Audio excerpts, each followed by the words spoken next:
अब हम बात करेंगे नेक्स्ट टॉपिक की। नेक्स्ट टॉपिक है हमारा टाइप्स ऑफ अकाउंट्स। इससे पहले हमें कवर करना है बैंकिंग सर्विस, कि बैंकिंग सर्विस होती क्या है। तो प्रीवियस वीडियो में तो हमने क्लियर किया कि सर्विस का क्या मीनिंग है, सर्विस के क्या फीचर्स है और डिफरेंस बिटवीन गुड्स और सर्विसेज। अब हम इसमें डिस्कस करेंगे सबसे पहले बैंकिंग सर्विस के बारे में। ठीक है, पहले मुझे ध्यान से सुनिएगा, बोलूं। बैंकिंग सर्विस का मतलब होता है, जो बैंक होते हैं वो क्या करते हैं, जो पब्लिक है उनसे पैसे लेंगे और उस पैसे को या तो कहीं इन्वेस्ट कर देंगे या लोगों को पैसा उधार देंगे। भाई बैंक का काम क्या है, लोगों से पैसा लेना और लोगों को पैसा देना, यानी पब्लिक से पैसा लेंगे और पब्लिक को ही पैसा देंगे। ठीक है, क्योंकि जिनके पास ज्यादा पैसा होगा वो तो जाकर बैंक में पैसा जमा करेंगे, डिपॉजिट करेंगे, और जिनके पास पैसे की कमी है, शॉर्टेज है, वो जाकर बैंक से लोन लेंगे। तो यही तो काम है बैंक का, कि पब्लिक से पैसा एक्सेप्ट करना और पब्लिक को ही पैसा देना। पढ़िएगा, according to Indian banking regulation act, Indian banking regulation act 1949 के अकॉर्डिंग बैंकिंग का मतलब है excepting deposit of money from the public. Public से पैसा क्या करेंगे, वो एक्सेप्ट करेंगे, यानी जो पब्लिक की डिपॉजिट का मतलब जमा है, जो पब्लिक के पास पैसा लोगों ने अपना पैसा जमा किया हुआ है उसको क्या करेंगे, एक्सेप्ट करेंगे। तो लोगों के पैसे यानी पब्लिक से पैसा एक्सेप्ट करेंगे, किस पर्पज के लिए, लैंडिंग और इन्वेस्टमेंट। लैंडिंग का मतलब उन्हें उधार देंगे, लैंडिंग का मतलब उधार, उन्हें उधार देंगे, लैंडिंग का मतलब बोरो होता है। तो पब्लिक से पैसा लेंगे और किस पर्पज के लिए, कि उस पैसे को, लैंडिंग मीन्स किसको देंगे, पब्लिक को ही देंगे, या उस पैसे को कहीं पर हम इन्वेस्ट करेंगे। तो ये है हमारी बैंकिंग सर्विस, समझ गए। तो बैंकिंग सर्विस में बैंक क्या करेंगे, पब्लिक से पैसा लेंगे और उस पैसे को उधार देंगे या उसे इन्वेस्ट करेंगे, बस ये बैंकिंग सर्विस है। तो बैंकिंग सर्विस का मतलब होता है कि पब्लिक के पैसे को, ठीक है, पब्लिक के पैसे को एक्सेप्ट करेंगे, जो पब्लिक ने अपनी डिपॉजिट की हुई है उस डिपॉजिट को क्या करेंगे, एक्सेप्ट करेंगे। किस पर्पस के लिए, कि उस पैसे को हम पब्लिक को ही उधार देंगे या उसे पैसे को कहीं पर इन्वेस्ट करेंगे। ये बैंक का काम है। ये किसका काम है, समझ गए, दोबारा रिपीट करूं, आ गए। अब next topic, types of account. Next topic क्या है, टाइप्स ऑफ अकाउंट, कि अकाउंट्स कितने टाइप के होते हैं। ठीक है, तो नेक्स्ट टॉपिक क्या है हमारा, टाइप्स ऑफ अकाउंट, कि अकाउंट कितने टाइप के हैं। अकाउंट का फर्स्ट टाइप क्या है, सेविंग डिपॉजिट अकाउंट। सबसे पहला क्या है, saving deposit account. A person can open a saving deposit account by depositing a small sum of money. सबसे पहले एक मिनट सुनो, अकाउंट का मतलब समझते हो, जो हम बैंक में अपना अकाउंट ओपन कराते हैं वो 5 टाइप के हो सकते हैं। जो हम अपना बैंक में अकाउंट ओपन कराते हैं कितने टाइप के हो सकते हैं, पहला टाइप है सेविंग डिपॉजिट अकाउंट। सुनो, सेविंग डिपॉजिट अकाउंट हम सभी लोग खुलवा सकते हैं। सेविंग डिपॉजिट अकाउंट हम क्या करेंगे, हम सभी लोग खुलवा सकते हैं। पढ़िएगा, a person can open a saving deposit account. एक person saving deposit account open कराता है by depositing a small sum of money. Bank में बहुत छोटी अमाउंट जमा करके वो इस अकाउंट को ओपन करा सकता है। तो यदि मैं कहूं, बहुत ध्यान से सुनिएगा, सेविंग डिपॉजिट अकाउंट कौन ओपन करा सकता है, कोई भी पर्सन। बैंक में क्या करेगा, स्मॉल सम ऑफ अमाउंट जमा, छोटी अमाउंट जमा करेगा और अपना अकाउंट ओपन करवाएगा। और बैंकों में तो बहुत कम अमाउंट है, लेकिन आईसीआईसी में बात करूं, यदि आप आईसीआईसी में अपना ये अकाउंट ओपन कराएंगे तो 5000 रुपीज आपको जमा करने होंगे। 5000 रुपीज जमा करिए और बैंक में आपका अकाउंट ओपन हो जाएगा। तो एक बंदा ये क्या करा सकता है, सेविंग डिपॉजिट अकाउंट ओपन करा सकता है, क्या करके, small sum of money deposit करके। वो बंदा बैंक में small sum of money deposit करेगा और अपना बैंक में अकाउंट ओपन करा लेगा। He can withdraw money, withdraw का मतलब निकालना, पॉइंट टू पॉइंट रहिएगा इनमें। He can withdraw money, withdraw का मतलब वो बैंक से पैसे निकालेगा अपने अकाउंट से व्हेनेवर नीडेड, जब उसको जरूरत होगी वो बैंक के अकाउंट से अपना पैसा निकाल लेगा। एंड कैन डिपॉजिट, और पैसा डिपॉजिट का मतलब जमा, और पैसा जमा करेगा व्हेनेवर सरप्लस इज अवेलेबल, जब सरप्लस मतलब ज्यादा, उसके पास जब पैसा ज्यादा होगा तो वो अकाउंट में जमा, जब पैसा कम होगा तो अकाउंट से पैसा, और जब पैसा ज्यादा होगा अकाउंट में यहां तक समझ में आ गई। तो एक सेविंग डिपॉजिट अकाउंट एक पर्सन ओपन करा सकता है, बहुत छोटी अमाउंट बैंक में जमा करेगा और वो बैंक में अकाउंट ओपन करा लेगा। जब उसे पैसे की जरूरत है तो इस अकाउंट से वो पैसा निकाल लेगा, और जब उसके पास ज्यादा पैसा होगा तो इस अकाउंट में वो पैसा जमा कर देगा। ठीक है। All depositor is issue A chequebook and passbook. जो पैसा जमा करने वाला है या जिसने अकाउंट ओपन कराया है उसे दो बुक मिलेंगी, एक तो चेक बुक और एक पासबुक। क्लियर है? चेक बुक मिलेगी और पासबुक मिलेगी। All the amount deposited and withdrawn by depositor are recorded in passbook. जितनी भी अमाउंट जमा होंगी और निकाली जाएंगी वो कहां रिकॉर्ड होंगी? पासबुक में। तो डिपॉजिटर को कौन सी दो बुक मिलेगी? चेक बुक और पासबुक। जितनी भी अमाउंट वो निकालेगा और जमा करेगा वो सब कहां पर रिकॉर्ड होंगी? पासबुक में। इतनी बात, कोई दिक्कत? ठीक। रेट ऑफ इंटरेस्ट, जो इंटरेस्ट रेट होगा सेविंग डिपॉजिट का वो फिक्स डिपॉजिट से कम होता है। देखो चौथे नंबर पर अकाउंट फिक्स डिपॉजिट है। ठीक है। तो इसमें सेविंग डिपॉजिट अकाउंट में जो इंटरेस्ट मिलेगा किसको? जो अकाउंट ओपन कराएगा उसको जो इंटरेस्ट मिलेगा वो किससे कम होगा? फिक्स डिपॉजिट से कम होगा। यानी फिक्स डिपॉजिट में ज्यादा इंटरेस्ट मिलेगा और इसमें कम इंटरेस्ट मिलेगा। इतनी बात क्लियर हो गई? समझ गए क्या भाई? बस यही है सेविंग। तो कोई भी person saving deposit account open करा सकता है, बैंक में स्मॉल थोड़ी अमाउंट जमा करेगा और अकाउंट ओपन करा लेगा। ठीक है। जब भी पैसे की जरूरत होगी अकाउंट से पैसा, कभी ज्यादा होगा तो अकाउंट में पैसा जमा कर देगा। इतनी बात क्लियर हो गई? उसे कौन सी दो बुक मिलेंगी? चेक बुक और पासबुक। जितनी भी पैसा निकालेगा और जमा करेगा उसका रिकॉर्ड किसमें होगा? और जो इंटरेस्ट रेट होगा इसमें कम होगा, कहां ज्यादा होगा? फिक्स डिपॉजिट में ज्यादा होगा। समझ गए? सेकंड टाइप का अकाउंट है करंट डिपॉजिट अकाउंट। सेकंड कौन सा अकाउंट है? Current deposit account. पहले मुझे ओरली सुनो। ये जो करंट डिपॉजिट अकाउंट ओपन कराते हैं बड़े बड़े बिजनेसमैन ओपन कराते हैं, जिन्हें एक दिन में कितनी बार पैसा निकालना पड़ता है और कितनी बार जमा करना पड़ता है। तो उनके द्वारा ये अकाउंट ओपन कराया जाता है करंट डिपॉजिट अकाउंट। जिन्हें एक दिन में कितनी बार पैसा, बहुत बड़े बड़े बिजनेसमैन होता है भाई जिनकी अरबों खरबों करोड़ों में डील होती है, तो उन्हें एक दिन में कितनी बार पैसा जमा करना पड़ता है, कितनी बार पैसा निकालना पड़ता है। तो उनके द्वारा ये अकाउंट ओपन कराया जाता है। अच्छा एक बात सुनो, कहां तो अगर हम अकाउंट ओपन कराते हैं, पैसा जमा है, हमें बैंक ब्याज देगा, इंटरेस्ट देगा। लेकिन इस केस में हमें, अगर मैं अकाउंट ओपन कराता हूं तो मुझे इंटरेस्ट देना पड़ेगा उन्हें। ऐसा क्यों? क्योंकि इसमें फैसिलिटी होगी कि आप एक दिन में कितनी बार जमा कर लो और कितनी बार निकाल लो। मतलब इस चीज की फैसिलिटी होगी कि कितनी बार जमा करो, कितनी बार निकालो। तो इस केस में बैंक हमें इंटरेस्ट नहीं देगा, बल्कि उल्टा हमें बैंक को इंटरेस्ट पे करना पड़ेगा। क्यों? क्योंकि बैंक हमें सर्विस दे रहा है, क्योंकि हमें फैसिलिटी दी गई है कि हम कितनी बार चाहे निकाल लें, कितनी बार चाहे जमा कर लें। समझ गए? क्लियर है क्या? पढ़िएगा। Current deposit account are open by businessman. Current deposit account किसके द्वारा ओपन किया जाता है? करंट डिपॉजिट अकाउंट बिजनेसमैन के द्वारा ओपन किया जाता है। ठीक है जी। The account holder can deposit and withdraw money. जो अकाउंट होल्डर है वो पैसा जमा करेगा और पैसा निकाल लेगा व्हेनेवर डिजायर। डिजायर का मतलब जब उसकी इच्छा होगी। जब उसकी क्या होगी? जब उसकी डिजायर होगी। क्लियर है क्या बात? ये कौन सा लेसन चल रहा है हमारा? थर्ड चल रहा है। ठीक है। इतनी बात आपके क्लियर हो गई? तो दोबारा रिपीट करूंगा मैं। हाँ ठीक है, दोबारा से सुनिएगा। बोलूं? ये जो करंट डिपॉजिट अकाउंट होता है ये किसके द्वारा ओपन किया जाएगा? बिजनेसमैन के द्वारा। Account holder can deposit. जो अकाउंट होल्डर है वो डिपॉजिट करेगा और विड्रॉ का मतलब पैसा निकाल लेगा व्हेनेवर डिजायर्ड, जब उसकी इच्छा होगी। ठीक है। Withdraw are always made by cheque. जब विड्रॉ का मतलब जब पैसा निकालोगे तो किसके थ्रू निकालोगे? चेक के थ्रू निकालोगे। क्लियर है क्या? कौन खुलवाएगा ये अकाउंट? बिजनेसमैन। ठीक है। क्या फैसिलिटी होगी कि जब आपकी इच्छा होगी जब आप पैसा निकाल लो और जमा कर लो। जब विड्रॉ करोगे तो वो किसके थ्रू करोगे? चेक। पैसा निकालोगे चेक के थ्रू। अब ये लाइन ध्यान से अंडरलाइन कर लीजिए।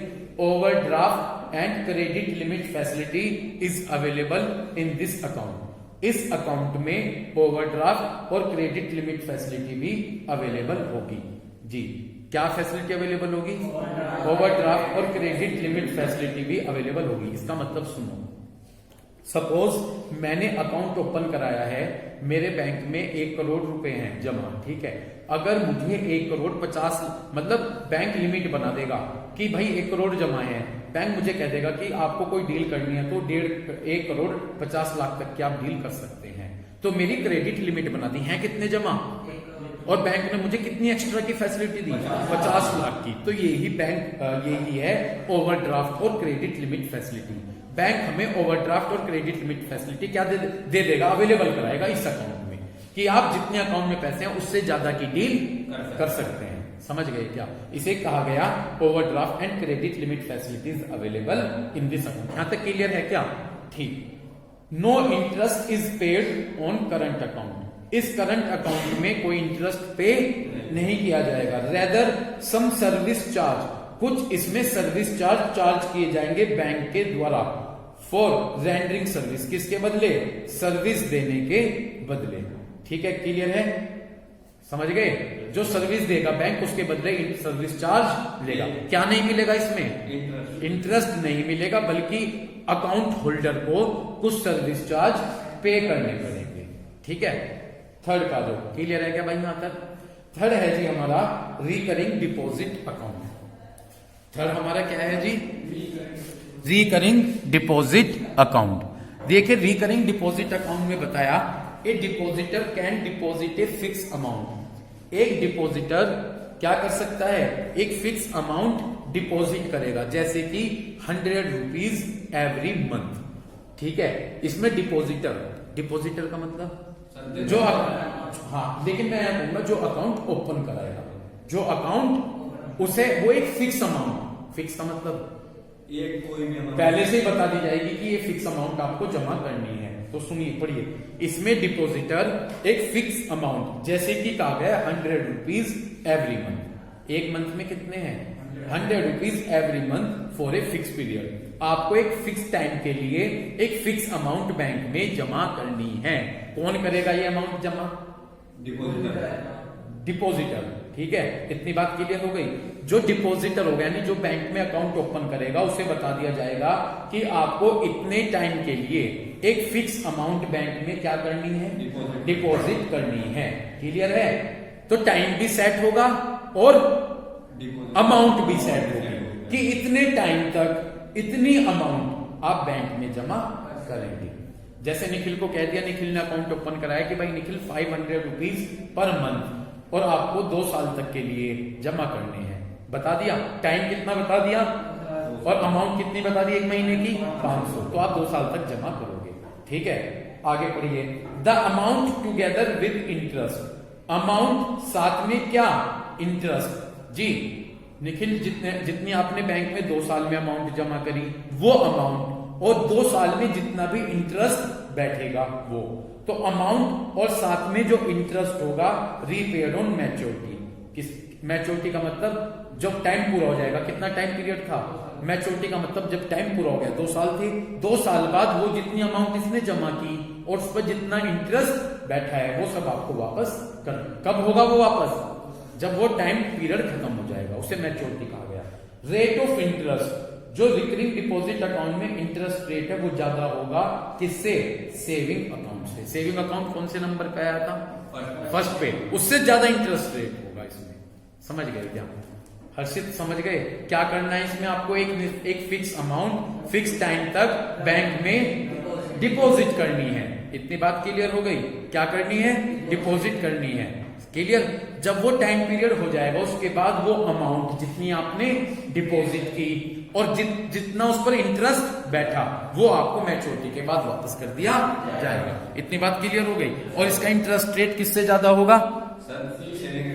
सेविंग अकाउंट से ज्यादा होगा। क्लियर हुई बात आपके? हैं नेक्स्ट, फिक्स डिपॉजिट अकाउंट। इसे एफडी भी बोलते हैं शॉर्ट में। जो लोग कहते हैं एफडी करा लो, क्या करा लो? एफडी करा लो। ये फिक्स डिपॉजिट है। ठीक है, एक fix deposit is repayable after the expiry of the specified period. Underline कर लो, स्पेसिफाइड पीरियड। एक फिक्स डिपॉजिट, हाँ जी, एक फिक्स डिपॉजिट, एक फिक्स का मतलब बिल्कुल सेट अमाउंट जो आपने जमा की होगी वो आपको मिल जाएगी एक टाइम के एक्सपायर होने के बाद, एक टाइम खत्म होने के बाद। जैसे मैंने 5 साल के लिए फिक्स डिपॉजिट कराया तो मैंने एक निश्चित अमाउंट जमा करी, वो निश्चित अमाउंट मुझे कब मिलेगी? 5 साल बाद। ठीक है, तो इन्होंने कहा एक फिक्स डिपॉजिट वापस हो जाएगी स्पेसिफिक पीरियड कंप्लीट होने के बाद। द पीरियड में वरी फ्रॉम, जो पीरियड होगा फिक्स डिपॉजिट का वो 6 महीने से 5 साल तक का होगा। यानी जो आप एफडी करा सकते हैं 6 महीने से शुरुआत हो जाएगी, कितने साल तक करा सकते हैं? 5 साल तक करा सकते हैं। इतनी बात क्लियर हो गई? दोबारा से सुने, एक फिक्स डिपॉजिट इज रिपेबल, एक फिक्स डिपॉजिट का पैसा आपको वापस कर दिया जाएगा एक निश्चित टाइम पीरियड के एक्सपायर होने के बाद। जो पीरियड होगा वो कितना होगा? 6 महीने से 5 साल। जितना ज्यादा पीरियड होगा उतना ही ज्यादा इंटरेस्ट रेट होगा। बस यहीं तक निशान लगा लें, जितना ज्यादा टाइम पीरियड होगा उतना ही क्या होगा। अगर मान लो 6 महीने लोगे, 6 महीने का कराओगे तो इंटरेस्ट कम होगा, और 5 साल के लिए कराओगे तो ज्यादा होगा। बस ये बताया जाए, ठीक है भाई। और लास्ट है हमारा मल्टीपल ऑप्शन डिपॉजिट अकाउंट। भाई आप लोगों के समझ में आ रही क्या बात? As the name suggest multiple, क्या नेम है? मल्टीपल। ठीक है, मल्टीपल मतलब जहां पर डिफरेंट अकाउंट के बेनिफिट मिले आपको। अकाउंट तो ओपन कराया मल्टीपल, लेकिन बेनिफिट मिले आपको डिफरेंट अकाउंट के। ठीक है, तो मल्टीपल से तो कहते हैं। ठीक है, स्टडी कीजिए। This account offer multiple option to depositor.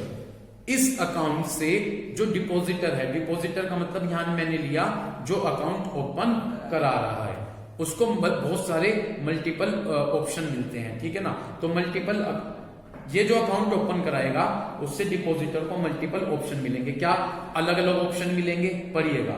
This account combination can be combination with, ये जो अकाउंट होगा ये कॉम्बिनेशन होगा, अंडरलाइन कर लीजिए, सेविंग अकाउंट का और करंट अकाउंट का। ये किसका कॉम्बिनेशन होगा? इसलिए से मल्टीपल कहा गया। ठीक है, तो ये जो मल्टीपल ऑप्शन डिपॉजिट अकाउंट है, ठीक है, ये कॉम्बिनेशन होगा किसका? ये कॉम्बिनेशन होगा सेविंग अकाउंट का और करंट अकाउंट का। ठीक है जी। एंड रेट ऑफ इंटरेस्ट, ठीक है, रुको 2 मिनट, किस का कॉम्बिनेशन हुआ? यस, आदित्य, हरवंश, वहां पर आपका क्या नाम है? माधव, क्या किस का कॉम्बिनेशन? करंट और सेविंग, इसलिए से मल्टीपल कहा गया। इन दिस अकाउंट, इस अकाउंट में depositor can enjoy the, depositor मतलब जो अकाउंट ओपन करा रहा है वो एंजॉय करता है लिक्विडिटी ऑफ सेविंग और करंट अकाउंट। लिक्विडिटी के नीचे अंडरलाइन कर लो, उसे लिक्विडिटी का फायदा मिलता है जैसे कि सेविंग और करंट अकाउंट में। लिक्विडिटी का मतलब समझो कभी भी वो अपना पैसा निकाल सकता है। लिक्विडिटी का मतलब कभी भी आप बैंक में जाकर अपने पैसे को निकाल सकते हैं। समझ गए? तो मल्टीपल ऑप्शन में कौन कौन से 2 अकाउंट का बेनिफिट मिला? करंट। इन दोनों का क्या बेनिफिट है कि इन दोनों में आप कभी भी बैंक से अपना पैसा निकाल सकते हैं, तो उसे लिक्विडिटी कहा गया। उसे क्या कहा गया? लिक्विडिटी। समझ गए? और रेट ऑफ इंटरेस्ट, और जो इसमें इंटरेस्ट रेट मिलेगा वो फिक्स डिपॉजिट का मिलेगा, एफडी का मिलेगा। एफडी का सबसे इंटरेस्ट रेट सबसे ज्यादा बताया है इन्होंने, तो इंटरेस्ट रेट किसका मिलेगा? एफडी का। क्लियर है? कोई दिक्कत? तो ये कॉम्बिनेशन होगा डिफरेंट अकाउंट का। वो कॉम्बिनेशन किस का है? सेविंग अकाउंट और करंट अकाउंट। इतनी बात समझ में आ गई? ठीक है जी, सेविंग अकाउंट का और करंट अकाउंट का। ठीक, सेविंग और करंट का क्या फायदा मिला? लिक्विडिटी। ठीक है, और इंटरेस्ट किसका होगा? एफडी का होगा। बस यही हमारा मल्टीपल क्या है? ऑप्शन डिपॉजिट अकाउंट है। क्लियर? अब बैंक हमें कुछ सर्विस देता है। सबसे पहले आरटीजीएस पे आ जाओ, ये लिखा हुआ है, ठीक है, some important service provided by bank. Some important service provided by bank, bank के द्वारा कुछ इंपोर्टेंट सर्विस दी जाती है। सबसे पहले आरटीजीएस पर आ जाइए। आगे आरटीजीएस पर मोस्ट इंपोर्टेंट लिख दीजिए, इसे आरटीजीएस को मोस्ट इंपोर्टेंट लिख दीजिए। स्टार्ट करूं? ये बैंक सर्विस दे रहा है। क्या दे रहा है? कौन दे रहा है वो सर्विस? बैंक। पढ़िएगा, RTGS are fund transfer system. RTGS क्या है? एक फंड ट्रांसफर सिस्टम है जिसमें पैसा ट्रांसफर होता है। फंड का मतलब पैसा। तो आरटीजीएस एक फंड ट्रांसफर सिस्टम है वेयर ट्रांसफर ऑफ मनी और security take place from one bank to another. ठीक है, तो आरटीजीएस एक फंड ट्रांसफर सिस्टम है जिसमें जो मनी और सिक्योरिटी का मतलब शेयर लिख लीजिए, सिक्योरिटी का मतलब शेयर, जिसमें पैसा और शेयर एक बैंक से दूसरे बैंक में ट्रांसफर होते हैं रियल टाइम और ग्रोस बेसिस पर। अंडरलाइन कर लो, रियल टाइम और ग्रोस बेसिस पर। दोबारा से बात करूंगा मैं, आरटीजीएस में क्या बताया सबसे पहले, क्या ट्रांसफर होगा, फंड। फंड का मतलब पैसा, इसमें पैसा ट्रांसफर होगा एक बैंक से दूसरे बैंक में। समझ में आ गई, एक बैंक से एक तो पैसा ट्रांसफर होगा और एक सिक्योरिटी का मतलब शेयर ट्रांसफर होंगे। किन दो बेसिस पर, अंडरलाइन कर लो, रियल टाइम पर और ग्रोस बेसिस पर। बहुत आसान सी चीज बताई मैंने। क्या बताया कि रियल टाइम में या तो फंड ट्रांसफर होगा, फंड का मतलब पैसा, या सिक्योरिटी लिखा हुआ, सिक्योरिटी का मतलब शेयर ट्रांसफर होंगे एक बैंक से, किन दो बेसिस पर, रियल टाइम और ग्रोस। अंडरलाइन कर लो, रियल टाइम पर और ग्रोस बेसिस पर। अब आ जाइए, सबसे पहले रियल टाइम का मतलब समझते हैं। Real time means payment transaction. Payment का मतलब जो बैंक को पैसे का पेमेंट करना है, पैसे देने हैं जी। रियल टाइम में दो चीज ट्रांसफर हो रही है, एक तो मनी और शेयर, दो बेसिस पर। एक तो समझ बुक नहीं है ना, बुक नहीं है ना, इसलिए दिक्कत है, इससे समझ में आ गया। रियल टाइम पर और ग्रोस बेसिस पर। रियल टाइम का मतलब क्या है कि जो भी पेमेंट ट्रांजेक्शन है, पेमेंट ट्रांजेक्शन के नीचे अंडरलाइन कर लीजिए, कर लिया। पेमेंट का मतलब जहां बैंक पैसे का पे करेगी, जितने भी पेमेंट ट्रांजेक्शन हैं वो is not subject to any waiting period. उनके लिए बैंक कोई वेटिंग नहीं करेगा, उनके लिए बैंक क्या नहीं करेगा, वेटिंग नहीं करेगा। The transaction are settle as soon as they are close. जितनी जल्दी उनका सेटलमेंट होगा बैंक उनको सेटल कर देगा। यानी सुनो, बैंक में कोई पैसे का पेमेंट करने के ट्रांजेक्शन आते, बैंक सोचेगा कि जितने भी पेमेंट के ट्रांजेक्शन हम उन्हें इकट्ठा कर लें और एक साथ पेमेंट कर देंगे, ऐसा नहीं करेंगे। समझ रहे क्या? जितने भी बैंक में किस चीज के ट्रांजेक्शन आ रहे, पैसे देने के, बैंक उन्हें क्या करेगा, पेमेंट यूज नहीं करना, इकट्ठे नहीं करना कि हम एक साथ इकट्ठे कर लें और एक साथ पेमेंट कर देंगे, बल्कि जितनी जल्दी होगा उन ट्रांजेक्शन को सेटल कर देंगे। भाई पेमेंट ट्रांजेक्शन आए और एकदम उनका क्या कर दिया, यो रियल टाइम है, यो क्या है, तो रियल टाइम में बैंक क्या करेगा, जितने भी पेमेंट ट्रांजेक्शन है उनके लिए कोई वेटिंग नहीं करेगा, बल्कि जितनी जल्दी वो सेटल हो सकते हैं उतनी जल्दी उनको क्या कर देगा, सेटल कर देगा। इतनी बात क्लियर है? उतनी जल्दी उन्हें क्या कर देगा, सेटल कर देगा। ये है हमारा रियल टाइम। ठीक है, अब ग्रोस सेटलमेंट का मतलब समझो। Gross settlement means transaction is settle on one to one basis. जबकि ग्रोस सेटलमेंट में जो ट्रांजैक्शन होंगे उनको वन टू वन बेसिस पर, यानी एक आया एक ट्रांजैक्शन को सोल्व कर दिया, दूसरा आया दूसरा सोल्व कर दिया, विदाउट बंचिंग और नेटिंग देम, बिना उन्हें क्या करे हुए, इकट्ठा करे हुए। उसमें तो था खाली पेमेंट ट्रांजैक्शन, रियल टाइम में तो क्या था, केवल यहाँ पे ओनली है ट्रांजैक्शन। जितने भी और सभी ट्रांजैक्शन होंगे बैंक के अंदर उनको बैंक क्या नहीं करेगा, इकट्ठा नहीं करेगा, बल्कि वन टू वन बेसिस पर उनका क्या कर देगा, सेटलमेंट कर देगा। देखो ये लिखा, gross settlement means transaction is settle on one to one basis without bunching. और क्या नहीं करना उन्हें, बंचिंग का मतलब इकट्ठा नहीं करेगा, विदाउट एनी अदर ट्रांजेक्शन, किसी और अदर ट्रांजेक्शन के साथ उन्हें इकट्ठा नहीं करेगा। ये है। दोबारा एक बार इसकी स्टडी करो, इसके फीचर्स नेक्स्ट उसमें पढ़ाऊंगा। ठीक है, पढ़िएगा।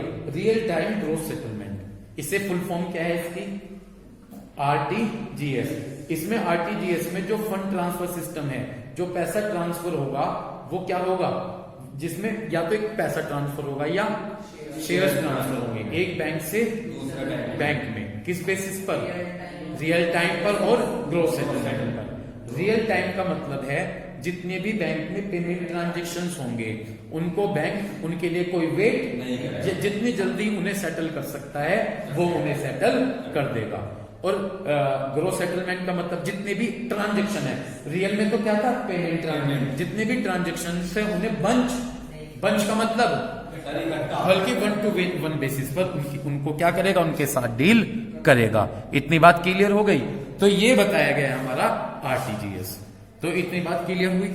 तो इस तरह से हमने इसमें क्या स्टडी की कि बैंकिंग सर्विस क्या होती है। बताया कि बैंकिंग में बैंक पब्लिक से पैसा लेगी, उस पैसे को उधार देगी या इन्वेस्टमेंट पर्पस के लिए करेगी।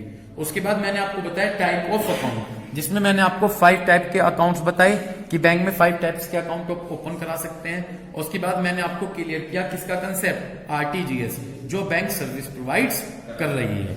ठीक है जी।